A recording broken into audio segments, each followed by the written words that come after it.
ક્લાસમાં આપ સર્વ દર્શકોનું હાર્દિક સ્વાગત છે। આજે આપણે વાત કરીએ દિન મહિમામાં। આજે તારીખ થઈ રહી છે 16મી મે 2024। આજનો વાર એટલે ગુરુવાર। તિથિની જો વાત કરીએ તો આજે તિથિ બની રહી છે વૈશાખ શુક્લ અષ્ટમી તિથિ સવારે 6:22 પૂર્ણ થઈ, ત્યારબાદ નવમી તિથિ લાગુ પડે છે। આજનું નક્ષત્ર એટલે મઘા નક્ષત્ર। યોગની વાત કરીએ તો આજે ધ્રુવ યોગ બની રહ્યો છે। આજનું કરણ બાલવ કરણ છે। રાશિની વાત કરીએ તો આજે સિંહ રાશિ બની રહી છે, અર્થાત જે બાળકનું અવતરણ આજ રોજ થાય એની જન્મ રાશિ સિંહ ગણાશે, જેના વર્ણના અક્ષરો રહેશે મ અને ટ। તે પ્રમાણે નામકરણ કરવું શુભ અને હિતાવ સાબિત થાય। વાત કરીએ આજના દિવસના સૂર્યોદય વિશે। આજે સૂર્યોદય સવારે 6:03 રહેશે, જ્યારે સૂર્યાસ્ત સાંજે 7:06 રહેશે।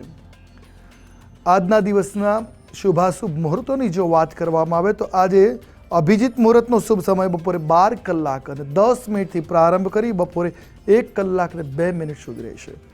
રાહુ કાલમનો સમય બપોરે 2:15 પ્રારંભ કરી બપોરે 3:54 સુધી રહેશે।